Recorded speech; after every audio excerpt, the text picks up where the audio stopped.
വയനാട് പുനരധിവാസത്തിൽ നിർമ്മാണ പ്രവർത്തനത്തിൽ വേഗത കുറവെന്ന് പ്രതിപക്ഷ നേതാവ് പിണറായി വിജയൻ. UDF അധികാരമേറ്റ 70 ദിവസം പിന്നിട്ടിട്ടും 9 വീടുകളുടെ വാർപ്പ് മാത്രമാണ് പൂർത്തിയാക്കിയത്. അനാവശ്യ സ്ഥലമാറ്റവും ഏകോപനമില്ലായ്മയും പദ്ധതിയെ ബാധിച്ചു. ടൗൺഷിപ്പ് നിർമ്മാണം യുദ്ധകാലാടിസ്ഥാനത്തിൽ പൂർത്തിയാക്കണമെന്നും പിണറായി വിജയൻ ആവശ്യപ്പെട്ടു. അതേസമയം ടൗൺഷിപ്പിന്റെ നിർമ്മാണം അവസാന ഘട്ടത്തിലെന്ന റവന്യൂ മന്ത്രി AP അനിൽകുമാർ.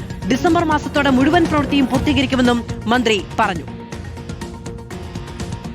ഏറ്റവും പ്രധാനപ്പെട്ടത് എന്ന് പറയുന്നത് കൽപ്പറ്റ ടൗൺഷിപ്പ് വീട് വെച്ച് നൽകുന്ന കാര്യമാണ്. ടൗൺഷിപ്പിൽ ഏതാണ്ട് 178 വീടുകൾ ഇതുവരെ പൂർത്തീകരിച്ച് 177 കുടുംബങ്ങൾ അവിടെ താമസമാണ്.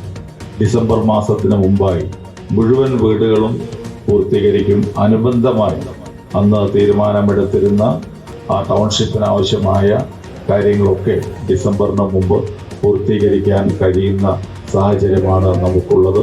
ഒട്ടനവധി വായ്പ എടുത്ത കുടുംബങ്ങളുണ്ട്. ആ വായ്പകൾ എഴുതി തള്ളുക എന്നുള്ളതായിരുന്നു ഏറ്റവും പ്രധാനപ്പെട്ട ആവശ്യം. ഏതാണ്ട് 6 കോടി രൂപയുടെ വായ്പ ഇതിനകം തന്നെ എഴുതി തള്ളിക്കഴിഞ്ഞു. ബാക്കി വായ്പകളും നമ്മൾ എഴുതി തള്ളുക എന്നുള്ളത് ഏറ്റവും പ്രധാനപ്പെട്ട കാര്യമാണ്. ആ ഉത്തരവാദിത്വം ഗവൺമെന്റിനുണ്ട്. റഹീസ് റഷീദ് വിവരങ്ങളുമായി ചേരുകയാണ്. റഹീസ്, വിമർശനമാണ് പ്രതിപക്ഷ നേതാവ് ഉന്നയിച്ചിരിക്കുന്നത്. ഡിസംബറിന് മുമ്പ് പുനരധിവാസം പൂർണ്ണമാകുമെന്നാണ് റവന്യൂ വകുപ്പ് മന്ത്രി ഉറപ്പു നൽകുന്നത്. വയനാട് പുനരധിവാസവുമായി ബന്ധപ്പെട്ട വാക്കുകൾ ഒരുപാടുണ്ടായിരുന്നു. മഴയ്ക്ക് മുൻപ് പുനരധിവസിപ്പിക്കുമെന്നുള്ളതായിരുന്നു മുൻ സർക്കാരിന്റെ വാഗ്ദാനം എന്ന് പറയുന്നത്. എത്രയും പെട്ടെന്ന് പദ്ധതി പൂർത്തീകരിക്കുമെന്നുള്ളതായിരുന്നു പുതിയ സർക്കാർ പറഞ്ഞിരിക്കുന്നത്. ഡിസംബർ വരെയാണ് ഇപ്പോൾ സർക്കാർ മുന്നിൽ കാണുന്നത്.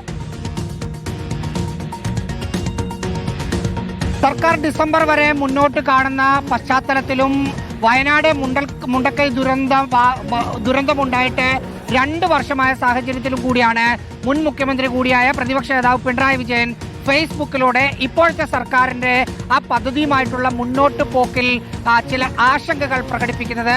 പിണറായി വിജയൻ പറയുന്ന കാര്യം 410 വീടുകളിൽ 308 വീടുകളുടെയും അതിന്റെ വാർക്ക കഴിഞ്ഞ സർക്കാർ പൂർത്തിയാക്കിയതാണ്. പുതിയ സർക്കാർ അധികാരത്തിലെത്തിയിട്ട് 70 ദിവസമായി, ഏതാണ്ട് 2.5 മാസമാകുന്നു. ആ 2.5 മാസമാകുമ്പോൾ ആകെ ആ 308ന്റെ കൂടെ 9 വീടുകളുടെ വാർപ്പ മാത്രമേ നടത്തിയിട്ടുള്ളൂ എന്നതാണ് പിണറായി വിജയൻ പറയുന്ന ആശങ്ക.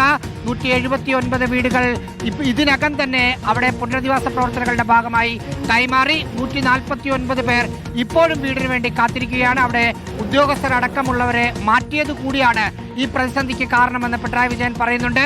എത്രയും വേഗം നിർമ്മാണ പ്രവർത്തനങ്ങൾ പൂർത്തിയാക്കി ദുരന്തത്തിനിരയായ ആളുകൾക്ക് അടച്ചുറപ്പുള്ള വീടുകളിലേക്ക് കയറാനുള്ള ഒരു ദീർഘവീക്ഷണത്തോടെ പെട്ടെന്ന് സർക്കാർ നിർമ്മാണ പ്രവർത്തനങ്ങൾ ചെയ്യണം എന്ന ആവശ്യമാണ് പിണറായി വിജയൻ ഉന്നയിക്കുന്നത്. അതിനോടുള്ള ഒരു മറുപടി എന്നോണമാണ് റവന്യൂ മന്ത്രി AP അനിൽകുമാറിന്റെ വാക്കുകളെ കാണാൻ. ഡിസംബറോടുകൂടി ആളുകൾക്ക് പുതിയ വീടുകളിൽ കയറാൻ പറ്റും എന്നതാണ് സർക്കാർ നൽകുന്ന ആത്മവിശ്വാസം. റഹീസ് റഷീദാണ് വിവരങ്ങൾ നൽകി.